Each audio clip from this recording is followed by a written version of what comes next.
คุณเคยแงนมองท้องฟ้าในคืนที่เงียบสงบแล้วเห็นแสงบางอย่างที่เคลื่อนที่ผิดปกติไหมครับแสงที่ไม่ใช่เครื่องบินไม่ใช่ดาวเทียมและไม่ใช่โดรนลำไหนที่เราเคยรู้จักในขณะที่โลกกำลังจับตาดูรายงาน UFO จากเพนทากอนหรือกองทัพสหรัฐอเมริกาแต่เชื่อไหมครับว่าบนน่านฟ้าไทยของเราเองก็มีบันทึกเหตุการณ์ประหลาดที่ยังหาคำตอบไม่ได้ซ่อนอยู่มากมายตั้งแต่รายงานจากหอบังคับการบินไปจนถึงการเผชิญหน้าของนักบินกองทัพอากาศที่ถูกเก็บเป็นความลับมานานนับทศวรรษวันนี้ Just Law จะพาทุกคนไปแกะรอยปริศนา UFO หรือ UAP ในประเทศไทยมันคือเทคโนโลยีลับของมหาอำนาจที่แอบเข้ามาจารกรรมคือปรากฏการณ์ธรรมชาติที่เรายังไม่เข้าใจหรือแท้จริงแล้วน่านฟ้าไทยคือหนึ่งในจุดยุทธศาสตร์ของการมาเยือนจากฟากฟ้าที่โลกยังไม่พร้อมจะยอมรับ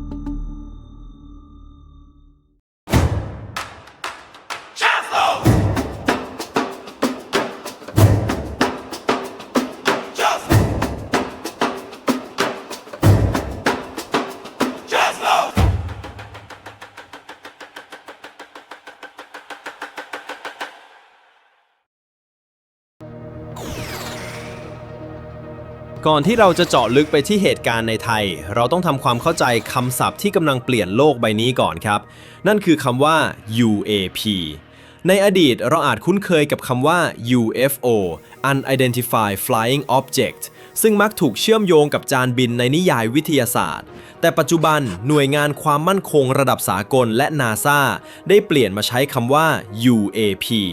Unidentified Anomalous Phenomena หรือปรากฏการณ์ผิดปกติที่ระบุเอกลักษณ์ไม่ได้คำนี้กว้างกว่าและเป็นวิทยาศาสตร์มากกว่าครับเพราะมันครอบคลุมทั้งวัตถุที่บินอยู่บนฟ้าในน้ำหรือแม้แต่ปรากฏการณ์ที่เคลื่อนที่ด้วยความเร็วที่ฟิสิกส์ปัจจุบันยังอธิบายไม่ได้ในประเทศไทยบันทึกการเผชิญหน้าบนน่านฟ้ามีลำดับเวลาที่น่าสนใจและอ้างอิงแหล่งที่มาได้ชัดเจนมากครับย้อนกลับไปในช่วงปีพุทธศักราช 2523 เหนือฐานทัพอากาศตาคลีจังหวัดนครสวรรค์ซึ่งเป็นจุดยุทธศาสตร์สำคัญ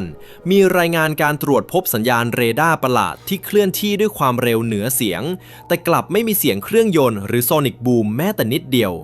วัตถุนั้นบินวนเวียนอยู่รอบฐานทัพอยู่นานก่อนจะหายไปดื้อๆเมื่อมีการส่งเครื่องบินขับไล่ขึ้นไปสกัดกั้นต่อมาในวันที่ 14 พฤษภาคม พุทธศักราช 2548 เกิดเคสที่โด่งดังที่สุดในหมู่นักบินพาณิชย์เมื่อนักบินในเส้นทางกรุงเทพมหานครถึงเชียงใหม่รายงานการพบเห็นวัตถุรูปทรงกระบอกสีเงินขนาดมหึมาเหนือพื้นที่จังหวัดสมุทรปราการวัตถุดังกล่าวเคลื่อนที่ขนานไปกับเครื่องบินในระดับความสูงกว่า 30,000 ฟุตก่อนจะเร่งความเร็วหายลับไปในก้อนเมฆเพียงไม่กี่วินาทีโดยที่เรดาร์ภาคพื้นดินในขณะนั้นไม่สามารถระบุตัวตนของมันได้เลยและล่าสุด 17 มิถุนายน พุทธศักราช 2564 เหตุการณ์ล่าสุดที่ตกเป็นข่าวใหญ่ทั่วประเทศเมื่อกลุ่มผู้เล่นเครื่องบินเล็กบังคับในจังหวัดกระบี่สามารถบันทึกวิดีโอวัตถุลึกลับขนาดใหญ่สีขาวที่มีขนาดเทียบเท่ารถบัสลอยอยู่นิ่งๆเหนือท้องฟ้าก่อนจะเคลื่อนที่หายไปเหตุการณ์นี้ถูกรายงานผ่านสำนักข่าวชื่อดังและสร้างการวิพากษ์วิจารณ์อย่างกว้างขวางแม้ผู้เชี่ยวชาญบางส่วนจะสันนิษฐานว่าเป็นบอลลูนตรวจอากาศแต่ลักษณะการเคลื่อนที่ที่ผู้เห็นเหตุการณ์ยืนยันว่าไม่ใช่โดรนและไม่ใช่บอลลูนปกติก็ยังคงเป็นปริศนาที่ค้างคาใจมาจนถึงทุกวันนี้การพบเห็นที่เกิดขึ้นซ้ำๆในช่วงเวลาที่ต่างกันและรายงานโดยผู้ที่มีทักษะการสังเกตการณ์ทั้งนักบินทหารและผู้เชี่ยวชาญเครื่องบินบังคับชี้ให้เห็นว่าน่านฟ้าไทยไม่ได้ว่างเปล่าอย่างที่เราคิดสิ่งที่เราเห็นนั้นคือเทคโนโลยีลับที่แอบเข้ามาจารกรรมหรือคืออะไรบางอย่างจากนอกโลกกันแน่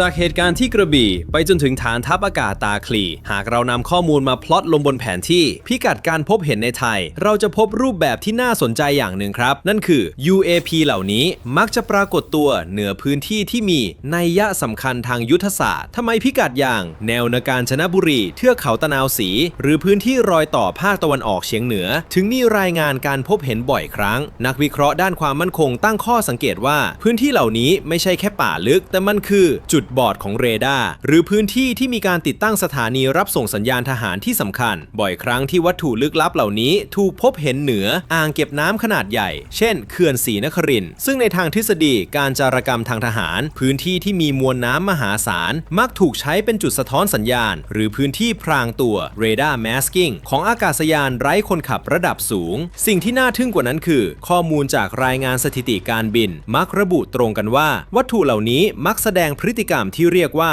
instantaneous acceleration หรือการเร่งความเร็วจากหยุดนิ่งไปสู่ความเร็วเหนือเสียงในเสี้ยววินาทีโดยไม่มีการสร้างโซนิกบูมหรือคลื่นกระแทกเสียงที่สร้างความเสียหายต่ออาคารบ้านเรือนเบื้องล่างนี่คือความน่าสนใจครับเพราะหากมันคือเทคโนโลยีของมนุษย์มันต้องเป็นเทคโนโลยีสเตลท์ขั้นสูงที่ก้าวข้ามขีดจำกัดของเครื่องยนต์เจ็ตที่เราใช้กันอยู่ในปัจจุบันหรือถ้ามันไม่ใช่มันคือผู้สังเกตการณ์ที่มีความเข้าใจในภูมิศาสตร์ยุทธศาสตร์ของไทยเป็นอย่างดีการที่ UAP ปรากฏตัวใกล้ฐานทัพและโครงสร้างพื้นฐานด้านพลังงานไม่ได้เป็นเรื่องบังเอิญแต่มันคือการจูนคลื่นความถี่และความสนใจมาที่จุดที่สำคัญที่สุดของประเทศคำถามคือใครกันที่กำลังถือรหัสผ่านน่านฟ้าของเราอยู่เงียบๆ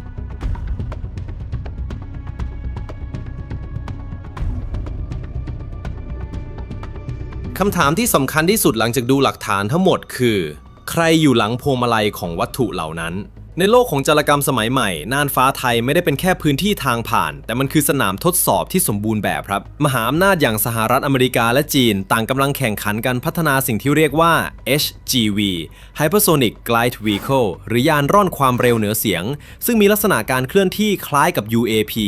หลายเคสที่เราพบนั่นคือการบินในระดับความสูงมหาศาลและสามารถเปลี่ยนทิศทางได้อย่างรวดเร็วเพื่อหลบหลีกเรดาร์สกัดกั้นการที่วัตถุลึกลับมักปรากฏตัวเหนือฐานทัพอากาศตาคลีหรือพื้นที่ยุทธศาสตร์ในภาคตะวันออกเฉียงเหนืออาจไม่ใช่เรื่องของมนุษย์ต่างดาวเสมอไปแต่อาจเป็นโดรนจารกรรมรุ่นล่องหน Stealth Drone ที่มีความสามารถในการพลางตัวขั้นสูง Active Camouflage ซึ่งถูกส่งเข้ามาเพื่อตรวจสอบขีดความสามารถของระบบป้องกันภัยทางอากาศในภูมิภาคอาเซียนแต่สิ่งที่ทำให้ทฤษฎีโดรนต่างชาติยังคงติดหล่มความสงสัยคือบันทึกเหตุการณ์ตั้งแต่ปี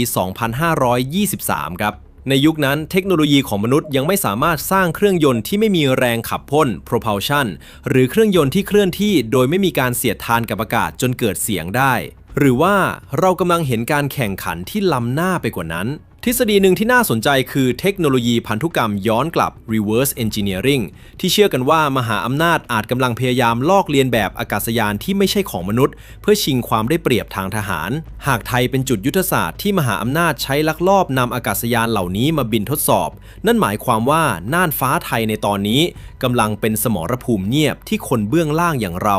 ไม่เคยได้รับรู้ความจริงเลยแม้แต่น้อย